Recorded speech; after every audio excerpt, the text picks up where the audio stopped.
Entonces vamos a la última parte. El segundo argumento que voy a presentar a favor del escepticismo dogmático con respecto a la creencia justificada se basa en una hipótesis alternativa.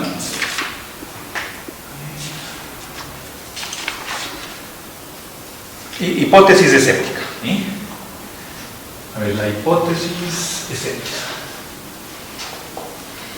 Bien. Este argumento es, ideado por Descartes. ¿Sí? El anterior era antiguo, de sexto empírico. A ver, ¿y en qué consiste? En lo siguiente, que para estar justificados con respecto a una creencia, tengo que eliminar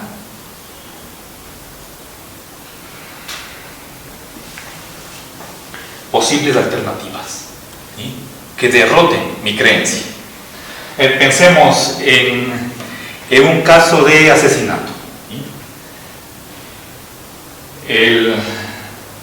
Hay una persona muerta y 3 sospechosos, por ejemplo, el mayordomo, el cocinero, el chofer.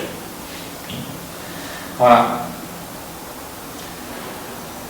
supongamos que creemos que es el mayordomo. Para justificar esa creencia, debería excluir que debo tener razones para decir no fue el cocinero y tampoco el chofer. ¿Sí? Entonces, ese es el principio general, ¿sí? De que para estar justificados en una creencia, debo excluir hipótesis alternativas. ¿Sí? La justificación requiere, ¿sí?, necesariamente exclusión de alternativas.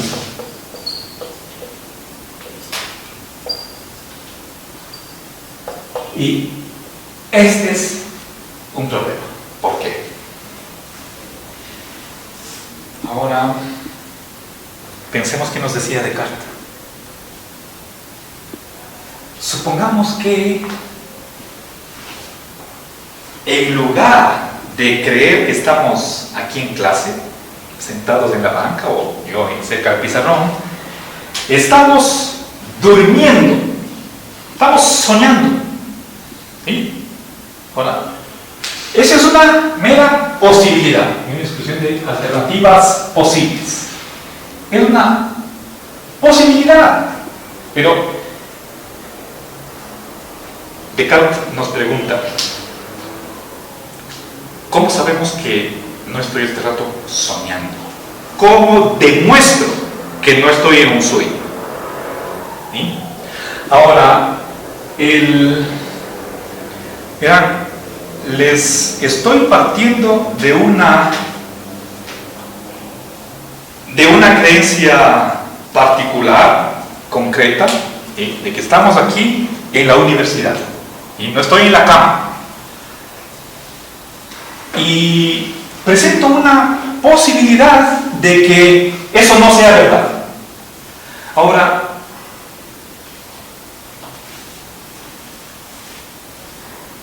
por lo general, los escépticos han tratado de encontrar una sola hipótesis que nos quiebre todas nuestras creencias. ¿Sí? Para Descartes, esa creencia era la de que hay un genio maligno que está controlando nuestro cerebro y nos hace creer que estamos aquí en clase cuando en realidad estamos durmiendo. Esa es una mera posibilidad. El problema que nos plantea Descartes es: demuestre que eso es imposible, que esa hipótesis es imposible. ¿Sí? Entonces, ese es el desafío del escéptico.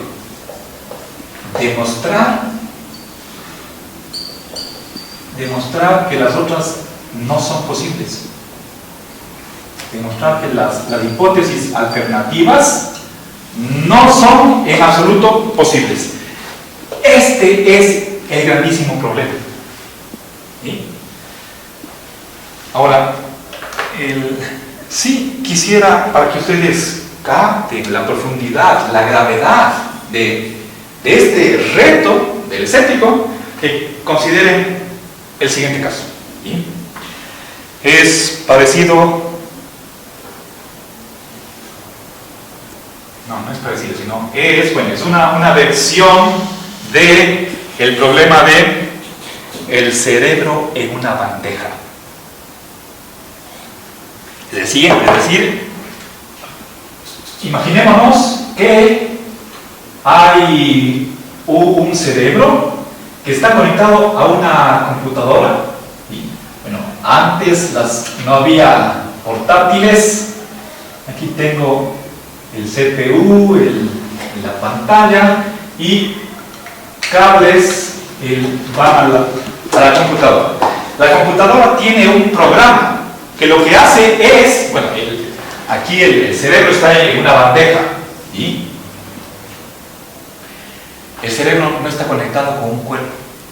¿Sí? Ahora, lo que hace el programa de la computadora es enviarle señales, serán de tipo eléctrico, no magnético, qué sé yo, y son estímulos para el cerebro. El cerebro, y no puedo decir la persona, es consciente de algo, de esos estímulos. ¿Sí? Por ejemplo, el programa le puede hacer creer que la persona a quien pertenece este cerebro está caminando por la vereda, está sentado en un bar, etc. Y el programa tiene una manera de saber qué piensa o qué experimenta el cerebro. ¿Sí? Entonces, eso es lo que se llama el problema. Bueno, llego ya al final de esta narración que les voy a hacer, les planteo el problema. Aquí está el cerebro en una bandeja. ¿Sí? Ustedes pueden hacer en YouTube una búsqueda y les va a salir muchos videos acerca de este problema. ¿Sí? Verán, la historia comienza con que un día llegan unos encapuchados a la casa y le secuestran al marido, digamos, de María. María lo que hizo es anotar la placa del carro donde que le llevaron al esposo, y María le pide a Juanito que le ayude a recuperar a su esposo. ¿Sí? Juanito es el héroe de la película. Descubre que el carro en el que le llevaron pertenece a un hospital donde hacen operaciones de cerebro o columna vertebral. ¿Sí? Pero ese hospital era como un fuerte, tenía guardias por todo lado. Me salto el procedimiento de cómo entró, esos detalles no vienen al caso. Lo cierto es que Juanito está en un cuarto y escucha que en el cuarto de al lado están teniendo una conversación con unos doctores y el técnico de este programa de computación, y descubre que a su amigo, el esposo de María, le decapitaron y necesitaban cerebros para probar este programa de computación. ¿Sí? Entonces, al darse cuenta de esto, le descubren que Juan estaba tratando de recuperar a su amigo, que ya estaba y ya no era él. Y para sorpresa de Juan, le dan la siguiente noticia. O sea, Juanito estaba asustado y dice: ya me tocó la hora, y ahora yo también voy a tener el mismo destino que mi amigo. Dice: Juanito, te vamos a dejar en libertad. ¿Sí? ¿Sí? Tú no eres más que un cerebro en una bandeja. ¿Sí? Entonces, ese rato, él se da cuenta que desde el momento en que recibió la llamada de su amiga, de María, todo eso, esas experiencias, esas creencias, fueron alimentadas por la computadora. Y Juan sale del hospital y cuando está caminando de regreso a casa, se pregunta: ¿seré un cerebro en probeta? ¿O tiene una bandeja? El problema es, ¿cómo poder diferenciar la vida de vigilia de la de un sueño? El escéptico lo único que nos cuenta es una posibilidad, hay una hipótesis alternativa. ¿Sí? Puede ser que en este momento nosotros estemos siendo objeto de una hipnosis. Hace días estaba aquí el Tony Camo. ¿Sí? Él ni siquiera necesita hablarnos para mandarnos a dormir. Puede hacernos creer que estamos en clase cuando estamos en la cama. Entonces, ¿cómo demuestro, ¿sí?, que eso no es posible? Ya, si es que el problema es que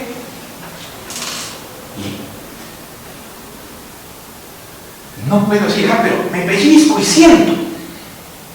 Ninguna experiencia, ni siquiera ninguna creencia puede servir en contra de la hipótesis.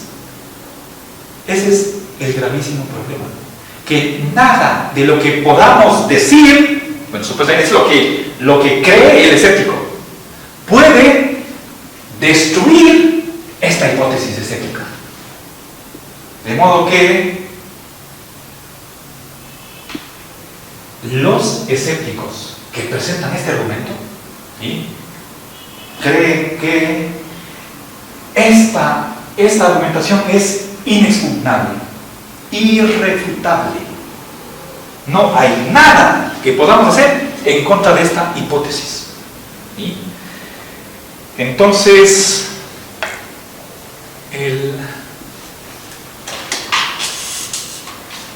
¿a qué conclusión llegamos? Dentro de este segundo argumento que he presentado, no hay manera de que haya creencias morales justificadas. No podemos. No podemos tener justificación de ninguna creencia moral. Ahora, si es que uno no es escéptico,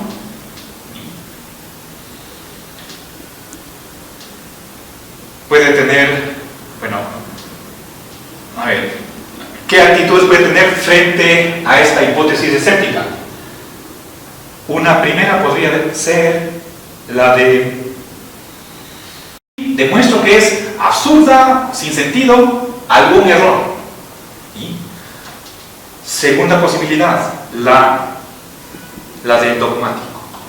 ¿Sí? La que cree el dogmático es aquel que cree que sí podemos tener conocimiento. Simplemente afirmar que sí hay una creencia moral verdadera o justificada, pero sin demostración. Es decir, renunciar a querer demostrar que esta hipótesis es falsa, es imposible, y simplemente afirmar sin demostración que sí tenemos alguna creencia moral. Bueno, creo que me he alargado más de lo que tenía planificado y voy a aquí hacer punto final a mi exposición.